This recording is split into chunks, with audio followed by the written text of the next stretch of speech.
शाम तटीय गांव पर उतरती है क्योंकि कबीर, अनाया और रोहन शांत समुद्र के किनारे इकट्ठा होते हैं। उनकी हंसी हल्की हवा में गूंजती है।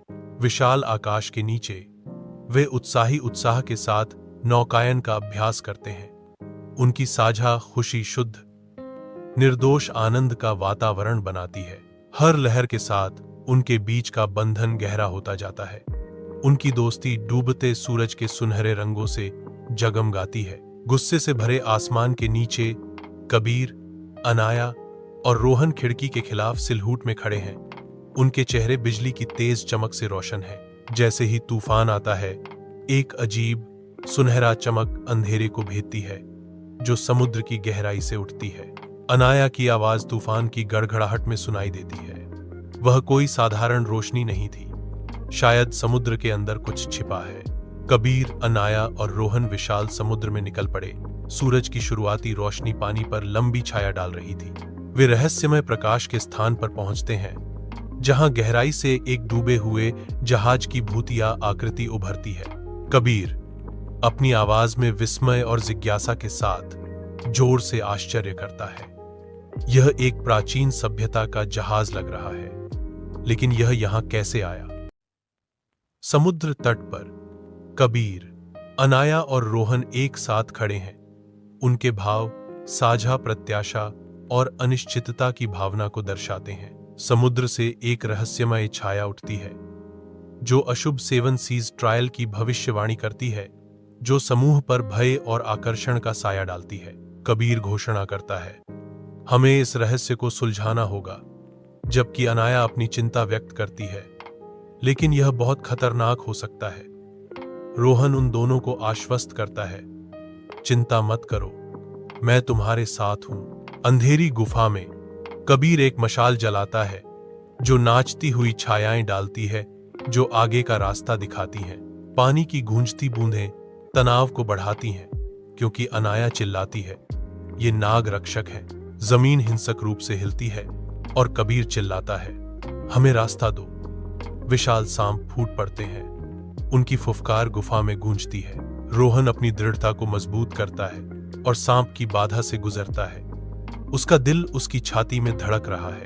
अनाया अटूट आत्मविश्वास के साथ आगे बढ़ती है। सांप उसके सामने से हट जाते हैं। कबीर गहरी सांस लेता है, फिर खुले दरवाजे से गुजरता है। सांप हवा में गायब हो जाते हैं। गुफा से बाहर निकलते ही कबीर, अनाया और रोहन एक विशाल घाटी का सामना करते हैं। एक लंबा लकड़ी का पुल घाटी में फैला हुआ है जो अप्रत्याशित अंतराल पर आग की लपटों में घिरा हुआ है।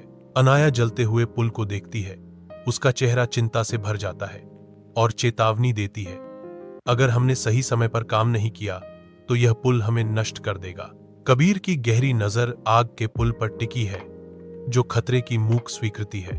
वह देखता है, आग हर 10 सेकंड में बुझ जाती है और फिर से भड़क उठती है। दृढ़ संकल्प के साथ वह घोषणा करता है, हमें दौड़ना होगा, लेकिन साथ में, क्योंकि अगर कोई पीछे रह गया तो वह फंस जाएगा। रोहन जलते हुए तख्तों पर कदम रखते ही पुल हिंसक रूप से कांप उठता है। उसकी चीख हवा में गूंजती है। कबीर रोहन को पकड़ता है, उसे आगे बढ़ने के लिए प्रेरित करता है। हार मत मानो, बस थोड़ा और। एक सुनहरी रोशनी पुल के अंत को नहलाती है। जैसे एक रहस्यमय आवाज गूंजती है, दूसरी परीक्षा पास हो गई। लेकिन याद रखें, असली परीक्षा अभी बाकी है। अगला पड़ाव है भ्रम की झील। आग की पुलिया पार करने के बाद कबीर, अनाया और रोहन भ्रम झील के शांत किनारे पर पहुंचते हैं। झील रात के आकाश को दर्शाती है, फिर भी एक अजीब ठंडी हवा परेशान करने वाली फुसफुसाहट करती है। अनाया पानी में घूरती है क्योंकि उसकी परछाई एक डरावनी भविष्यवाणी फुसफुसाती है, तुम कभी भी अपने परिवार को नहीं बचा पाओगी। रोहन भ्रम झील के किनारे खड़ा है। शांत पानी रात के आकाश को दर्शाता है। पानी में लहरें उठती हैं और उसके पिता का चेहरा दिखाई देता है। क्रोध से विकृत उसकी आवाज गूंजती है, तुम बेकार हो, तुम कभी भी कुछ नहीं बनोगे। रोहन विरोध में चिल्लाता है, उसकी आवाज नए दृढ़ संकल्प से कांप रही है, नहीं, मैं बेकार नहीं हूं, मैं अपना रास्ता खुद बना सकता हूं। माया के झील पर कबीर पानी में घूरता है। उसका प्रतिबिंब गहराई से उठती हुई एक राक्षसी आकृति से बदल जाता है। समुद्री राक्षस चेतावनी देता है, यदि तुम आगे बढ़ोगे तो मैं तुम्हें निगल जाऊंगा। कबीर घोषणा करता है, मुझे तुमसे डर नहीं लगता। राक्षस गायब हो जाता है। झील शांत हो जाती है और सुनहरी चमक केंद्र को रोशन करती है, क्योंकि तीनों अपने गंतव्य तक पहुंचते हैं। भ्रम की झील पर कबीर, अनाया और रोहन एक छोटी नाव में आगे बढ़ते हैं।